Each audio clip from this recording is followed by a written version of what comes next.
I'm like overwhelmed to be here. Not because I'm looking at all of you, but because there's so many great people and friends we haven't seen in forever. And we don't often worship in like this big group like this. I mean, we go to church and stuff, but in Jerusalem, our church is much smaller.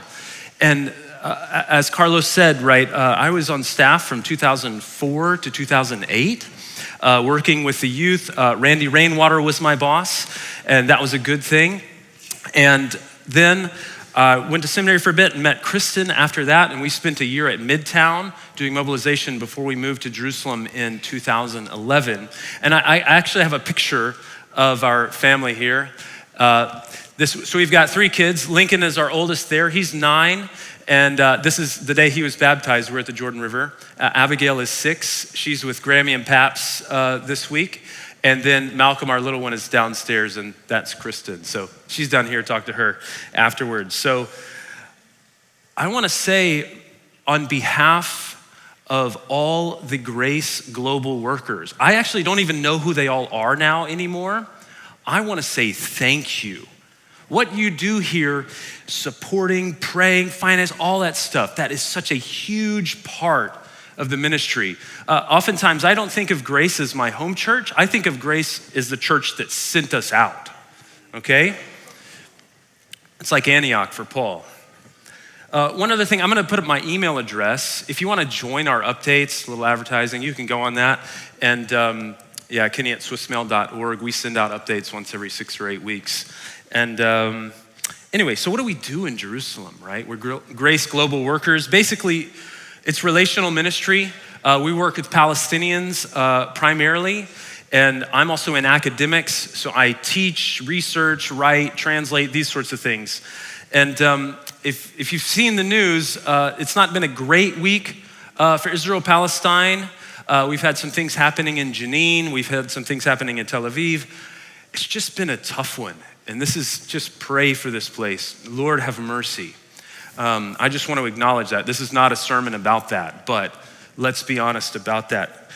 What are we talking about today, right? We're in this series on the Psalms of Ascent.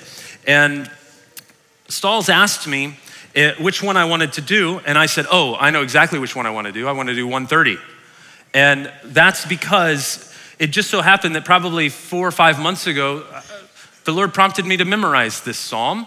And I've just been thinking about it a lot, and so what I want to share this morning is basically just comes out of that, a few thoughts that I've had in that process of sharing it, of memorizing it. So as I read it, what I want to, actually my first point, and if this was my only point, I would be happy if you took and applied this point, is that memorize this psalm.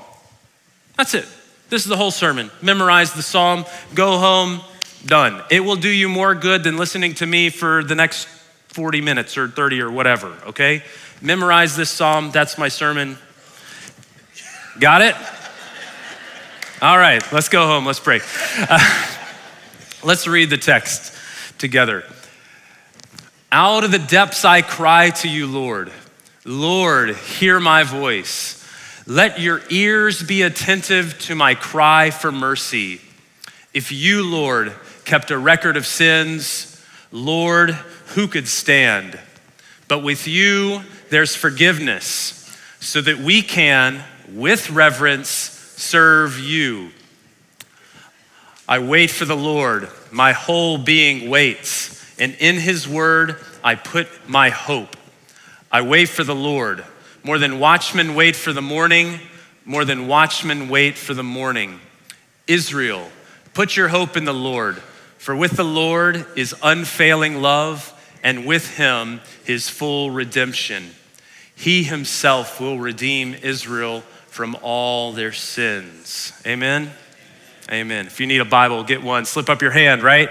That's how we do it here. How do you slip up a hand, by the way? I've never figured that out. One of the things, think about it. One of the things I've been doing for the past couple of years is teaching urban studies, how cities work and don't work.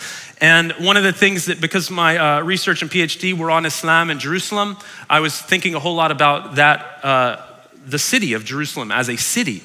And Jerusalem is a city of pilgrimage, right? We're talking about the Psalms of Ascent, and it's a place of pilgrimage. And one of the things I want to play a little a game with you here.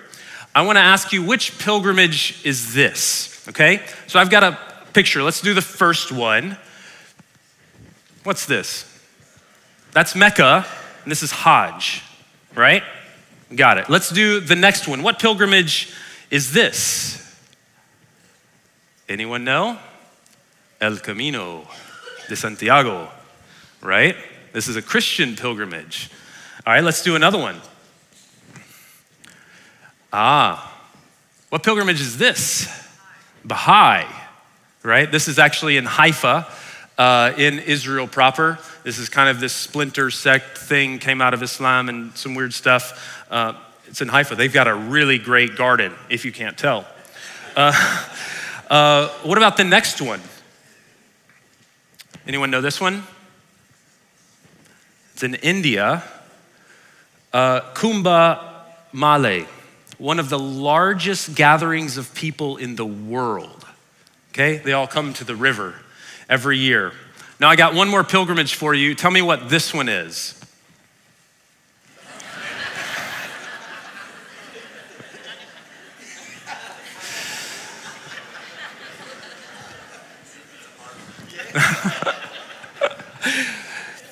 Have you ever thought of Disney World as a pilgrimage? Oh, some said absolutely, and I saw other people shake their heads no. Let's talk about it, actually. I was imitating some of my students when I wanted to find you a good definition of pilgrimage, so I went straight to Wikipedia. A pilgrimage is a journey, often into an unknown or foreign place, where a person goes in search of new or expanded meaning about their self, others, nature, or a higher good through the experience. It can lead to a personal transformation, after which the pilgrim returns to their daily life. I mean, think about it, right? Why do people go to Disney? You want to have an amazing experience. Some would even call it transformational, right? You make these memories, you see these people, you're happy, you feel like you belong, right? I mean, when my family went, we made t-shirts, you belong, right? You're a part of this whole process, right? There's the planning, the packing, the travel there, the arrival, the aesthetics. Do you know how much time Disney put into the aesthetics of your arrival? It's incredible, right? You're walking in, the journey through the park, the different rides. Every part of this is designed to make an impression, an experience, right? I mean, just listen to this. One advertisement from Disney. See if this starts helping you think about it as a pilgrimage.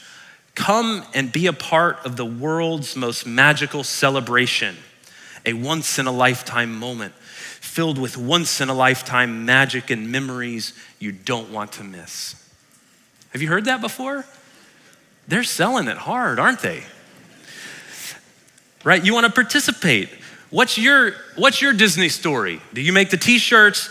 Did you ride Space Mountain a bunch of times? Did it rain? Right? Did you go on the cheap or did you go all out? Like everyone has these stories about it. And right, there's often the Disney disaster. Any of you have your Disney disasters?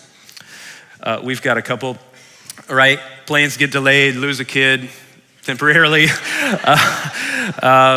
up, Anyway, for us, it was the Verbo we had rented. We got there and none of the toilets worked. And we're like, how are 14 people gonna stay in this house without toilets for 9 days? It was a disaster. I mean, we had to change things. It was a whole big thing anyway. So say what you want about Disney, right? Good, bad, indifferent, whatever. They have created something that is, I lost my notes here. There we go. They have created something that has had a profound impact on American society, right? It shaped us, shaped our culture. And they've done it by creating a pilgrimage and by inviting others to participate. And so these are the reasons why people who study rituals, they would argue absolutely that the Magic Kingdom is a form of pilgrimage. They're telling you a story and you believe it because you participate in it. Okay, so here's my question. What would happen if we allowed God, the Lord of the universe, the author of our lives, the one with unfathomable wisdom, understanding, to join him on pilgrimage? What if we let him write the story that we tell about ourselves, of who we are, where we're going, what we belong to? I would argue actually that Psalm 130 is a great place to start finding an answer to that question. So let's look at it. Out of the depths I cry to you, Lord. Lord, hear my voice. Let your ears be attentive to my cry for mercy. Now, why would the author cry for mercy? In other texts, we find that, particularly in the Psalms of Ascent, the author is crying for mercy on account of their enemies, right? Stahls preached a sermon several weeks ago. Have mercy on us, for we have endured no end of contempt, right? But this psalm is not about mercy from enemies or sickness or persecution. It's something else. So why is the author crying out for mercy? And I would answer that, have you ever gone on a road trip with 3 young children? You're gonna be crying out for mercy. I'm gonna skip the details of this story because it's really Kristen's story. We woke up, we were in Chicago because our flights had gotten delayed and all the rest of it. It was 2 a.m. We were gonna drive back to Iowa, where Kristen's from. And we got a knock on our door of the hotel room, and it was a lady. And she said, "Is this your daughter?" It's 4 a.m. Where did you go, Abigail? Come back inside. Anyway, I mean, Lord have mercy, right? Our daughter just wanted a donut. We don't even know. She's like, I just left. Okay. We now barricade the door. Any hotel we go to, it's not, those locks aren't good enough. We need physical objects in front of those doors. The answer to why would the author cry out for mercy actually starts to come in the next verse. If you, Lord, kept a record of sins, Lord, who could stand? You see it? The cause here is sin. It's guilt, right? They know they've blown it. They've made a mistake. They know they lost it when fill in the blank. Right? And even though your child might have acted selfish or rude or ungrateful or mean or any of those other nasty things, it's like they've brought something out in you, right? And that what's in you is probably worse. I've done that. I've been there. We've all been there, right? We know we need to cry for mercy for our sin. Now, something that this phrase has been so resonant with me over the past few months has been, if you, Lord, kept a record of sin, Lord, who could stand? I've actually thought a lot about Santa, right? He's making a list, he's checking it twice, gonna find out who's naughty or nice. That's not God. God does not have a list. He's not finding out whether you're naughty or nice. In fact, he already knows. He doesn't need the list. Does he? Just let yourself know that God knows, that he doesn't need a list. He knows how broken you are, right? He's not a parent that says in the car ride, if you do this one more time, isn't that a list? You've kind of been counting, right? Does your spouse keep records? Do you keep records? This is not how God is. One of the things that's interesting about pilgrimages is the author or creator of the pilgrimage, right? What's the designer like?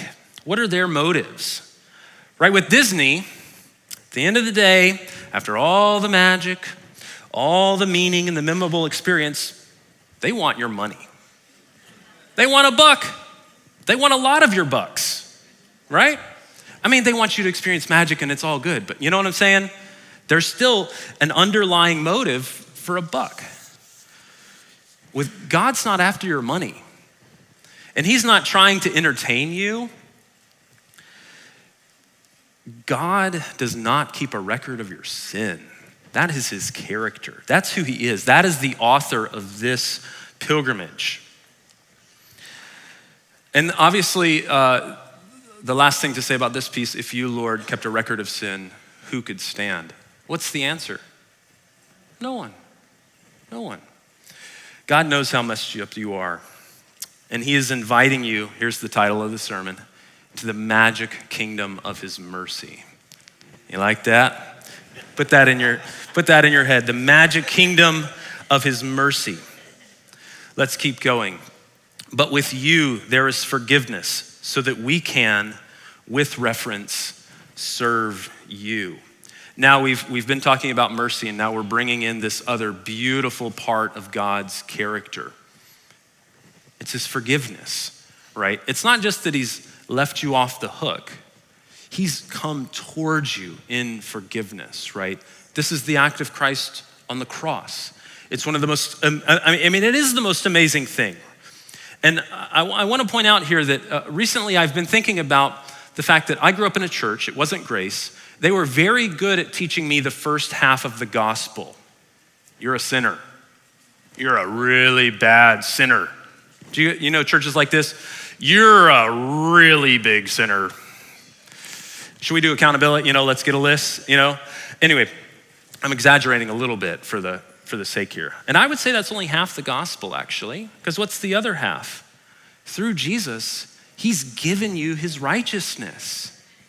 That's the other half. It's not just that you're a sinner, it's that you're a new creation in him. There is no list. It's only love. It's his love for you. You're pure, you're spotless, you're without blemish, defect. God can't love you anymore when you get to heaven. Think about that. He won't love you more when you get to heaven. He can't love you any more than he already does. It's amazing. One thing that's cool about this is that who could stand? There's this kind of idea underneath the surface there of being able to stand in God's presence. It's the other half of the gospel, let's say. It's we need the mercy, but God is inviting us to stand in his presence, okay? It's not the rich Pharisee saying, look how much better I am than that guy back there who's the tax collector. No, it's not that. It's the tax collector saying, Lord, have mercy, I am a sinner. And then God invites him to stand. The Lord lifts up those who are bowed down. Now, how do you access the mercy? Well, wait for the Lord. It's the next line. My whole being waits, and in his word, I put my hope. One of the things I noticed about this psalm is that there's 3 shifts. In the first section, out of the depths I cry to you, Lord, Lord, hear my voice. Let your ear be attentive to my cry for mercy. Who is the audience? God, right? Who is the audience for the second part? The self. He's talking to himself now. And then in the later, he's going to be talking to the community. So he's been talking to the Lord. Now he's going to talk to himself. And he says, I wait for the Lord. My whole being waits, and in his word, I put my hope. Now, is God slow? Is God dragging his feet? Is God up there referencing the sin list saying, yeah, he could stand to wait another couple minutes, maybe a few days, how about a week? That's not how it is, right? Now, where I live, you make people wait as a form of expressing power. Think about this, right? Because you show someone who's in charge, you go down, you sit right over there, I'll get back to you, right? Just over there. Doesn't matter what they're doing over here. They're usually drinking tea, which is all the more maddening, but it's the power thing. And I'll be honest, I can't not think about my context and say that Israelis are very good at making Palestinians wait. This is a whole part of the conflict, okay? There's actually this checkpoint. I think I have a picture of it here. Maybe so. We'll pull it up. It's called Calandia Checkpoint. There we go. These people waiting in line at the checkpoint. Expressing power, making you wait. And I won't share the whole details of this story, but this place has been cursed a lot by a lot of people, including myself and my wife and all of our team. And one day the Lord started speaking to us and said, he just asked, how many times have you cursed Calandia, this checkpoint? I have no clue. Hundreds. And then as we started thinking about Chris's, like, how many times have other people cursed this place? Million. I mean, this place has been cursed. And one of the things, we actually repented from our attitude towards going through this checkpoint, even though we've waited there for hours on end, and it is Israelis expressing their power over Palestinians. The Lord began to change our hearts in this and show us that we need to be people that don't just absorb the curses of the people we're trying to serve and spit them back out if they're perceived enemies. We need to be people of blessing. And it began to change us. Right, God isn't making us wait in some sort of negative sense. God has another motive for making us wait. We had a friend who started getting interested in Jesus, a Muslim background guy, and I knew he was on his way when he said, I was in line at Calandia waiting the other day, and I felt like the Spirit of God just coming in and teaching me patience. That's the Spirit of God. There's that line in this Aaron Keyes song, Sovereign Over Us. If you don't know this song, it's wonderful. You are working in our waiting. Have you heard this before? You are working in our waiting. It gets caught in my head, actually, quite a bit on the good days. And it just kind of is popping in there. You are working in our waiting. But one thing that I've noticed, thinking about God here, is that it's not just that God is working in our waiting so that he can get something done for me, right? God isn't sitting behind that office desk saying, hold a minute, I'll look into that. He doesn't say that because he's off working on other things. God says that because he's working on me, okay? God doesn't make us wait because he's working on other things. God makes us wait because he's working on me, on us, on you. And you got to sing the last couple of lines in this song, right? You are working in our waiting. Do you know it? Sanctifying us. When beyond all understanding, you're teaching us to trust. Did you hear that? You're teaching us to trust. He's transforming us. He's teaching us to trust. Okay. You ready for the next part? Okay. What happens when we act before God speaks? Ooh, all right. Okay. Let's throw up this slide. This is a place called Kiryat Yarim, a little Bible trivia. This is the kind of big building on the top of the hill. And then below it is a town called Abu Ghosh. This is where I live and Kristen live and our 3 children. We go to Kiryat Yarim often, and there's a monastery there. And let's have a little Bible trivia. Who knows where you can find Kiryat Yarim in the Bible? Any takers? 1 Samuel. I didn't give you enough time. You knew it. You knew it, didn't you? Let's look at 1 Samuel. I've actually asked Josh to put up some of the text here. And I want to talk about this story. Let's see. So they sent messengers to the people of Kiryat Yarim, there it is, saying, the Philistines have returned the ark of the Lord. Come down and take it up to your town. So the men of Kiryat Yarim came and took up the ark of the Lord. They brought it to Abinadab's house on the hill and consecrated Eleazar, his son, to guard the ark of the Lord.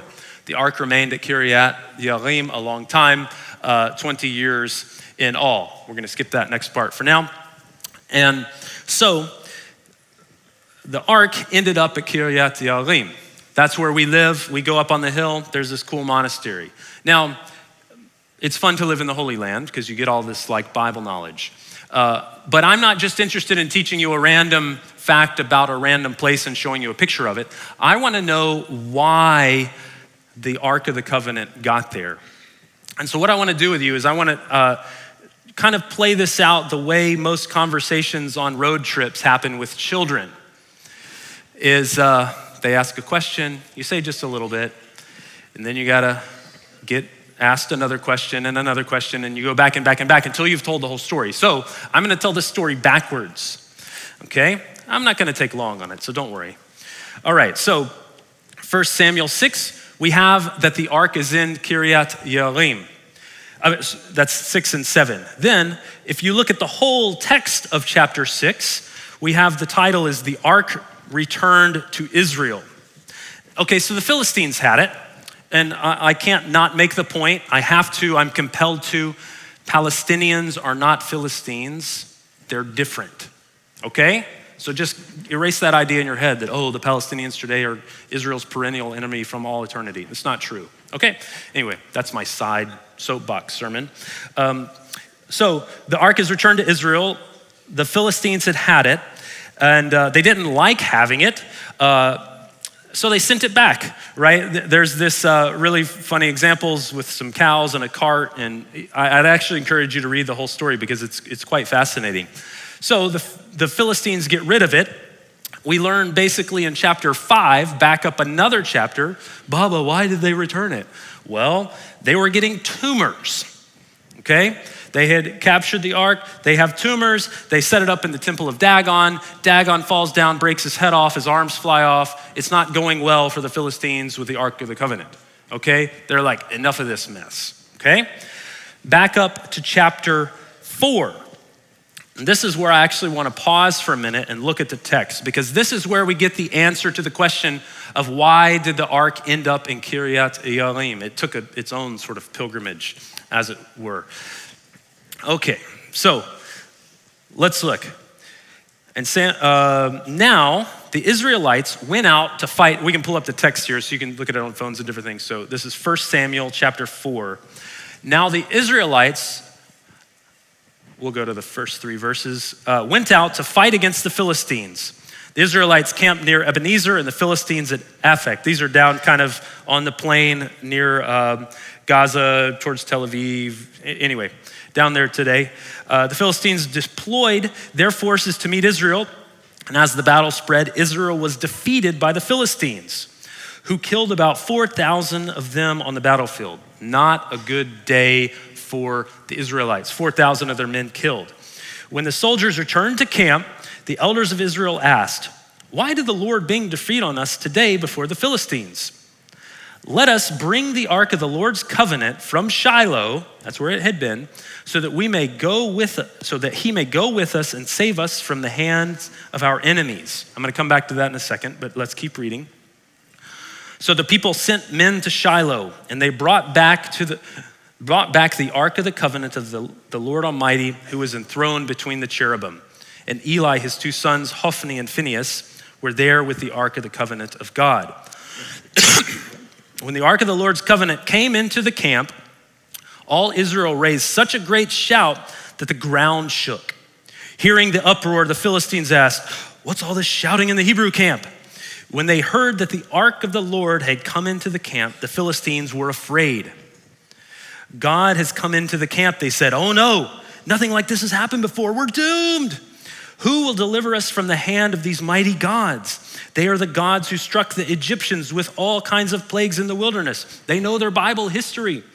And what do? They tell themselves in verse 9, "Be strong, Philistines, be men, or you will be subject to the Hebrews as they have been to you. Be men and fight." So the Philistines fought, and the Israelites were defeated, and every man fled to his tent. The slaughter was very great. Israel lost 30,000 foot soldiers. The ark of God was captured. Eli and his 2 sons, Hophni and Phinehas, died. Bad day, yeah? Why did they lose it? Let's look at verse 3. They were having a bad day. When the soldiers returned to camp, the elders of Israel asked, "Why did the Lord bring defeat on us this day before the Philistines?" By the way, that's a legitimate question to ask. Why? It's good for the elders to ask why. But then they said, "Let's bring the ark of God's covenant from Shiloh." What did they not do? They didn't ask God. They thought, God's powerful. We can get him over here. If we can bring him over here, he's going to be our weapon. We are gonna make God a weapon for our cause. It's a good cause. But they made God a weapon. They instrumentalized it. God will not be your weapon, okay? People ask us all the time, how do you manage this living in Israel, Palestine, all the conflict and the politics? God is not my weapon. I am his servant. I say, God, help us know what to do. There's a lot going on here. I need to know how to use my time. I need to know what you're doing today. Help me here, right? This is the temptation, is that we bring God out for our cause and invoke him for our battles when we should have been waiting on him. Okay? They didn't cry out to God. They paraded him out for their cause. And I think this is what the psalmist is getting to when it says, the next verse, wait for the Lord more than watchmen wait for the morning. More than watchmen wait for the morning. Now, I used to think about this scripture. It's like, you can't wait to clock out because you're on the graveyard shift, right? Isn't that what it kind of feels like? Watchmen waiting for the morning, sitting around, That's not what's going on here. Watchmen are entrusted to care for the most important thing. Think about it this way. What time of day are you most likely to sin? Ever pondered that? What time of day are you most likely to sin? Now, for me, it's night. Okay, I don't know for you, but the kids have been bothering me, right? I had a good time with the Lord in the morning, but man, that car ride really got long. That gas stop really got annoying, and that tantrum really got long, right? What is it for you? When is that? And when you've already had a defeat, it's tempting to go out and enlist God in your cause. I'm gonna make this right with God on my side. But you've gotta wait. What do watchmen do? They guard the most important things, right? How much better would it have gone if the Israelites had returned to the camp and said, God, we won't leave your presence until you speak. We were defeated, we blew it, we got slaughtered. Man, we really blew it. We have to know from you what to do next. How much different would that have been? How do you experience the magic kingdom of his mercy? You wait. You wait on the Lord. That's how you do it. One last thing. Israel, put your hope in the Lord, for with the Lord is unfailing love, and with him is full redemption. He himself will redeem Israel from all their sins. Here's the third shift. The psalmist was talking to God. The psalmist was talking to themselves, and now they're talking to their community. I'm gonna tell you another backwards story really quick, and I'm finished. 4 weeks ago, Kristen got a phone call. One of her friends had come to faith in Jesus. Amazing. We're so delighted. Muslim background, so cool. And she lives in a country in our region. Kristen hadn't seen her for 5 years, actually. And we went to that country and visited. And Kristen got to have iftar with her during Ramadan. This is the meal. And they just had a great connection. And it was so clear that God had been working in this woman's life for the past couple years. She also knew from exchanging text messages with her that she had been going through a really hard time. Her husband's left, took the kids, it was nasty. And then Kristen had decided because of that to introduce her to some colleagues, okay? I'm doing the story backwards. But do you know where all of this this relationship? It started in a grocery store parking lot in Gwinnett County on 124, okay? We were here in Atlanta waiting for visas. We were like, God, what are we doing here? I mean, I love you guys. I do, I really do. But we gotta be in Jerusalem. And one day she's walking there and she hears this girl speaking Arabic. She's like, oh, I recognize that. And then she's like, I can't do that. I can't go talk to her. But then Leanne Spinks, if you know her, happened to be there. She's like, can you hold Abigail for me? Because she was just a baby. And Kristen walked over there, they exchanged phone numbers, and she couldn't help. I mean, she said, hey, I'm Kristen, how are you? But I think what she was really saying is, put your hope in the Lord. For with the Lord is unfailing love, and with him is full redemption. That's what happens. God works in us and he starts moving us outward. So just as going to Disney is this sort of American pilgrimage that people can't help but speak about, Psalm 130 tells us how to experience the magic kingdom of his mercy. And it's a kingdom you can't help but share. Let's pray. God, you're good to us. We love you. We thank you for your mercy. We thank you for your forgiveness. Lord, I pray for this body that you would equip them, send them out, let them encounter your mercy so deeply, and send them to those parking lots, send them to those clubs, send them to those schools, send them to their neighborhood, their community, that they may be a blessing, and tell them of your great goodness and your loving kindness. In his name we pray, amen.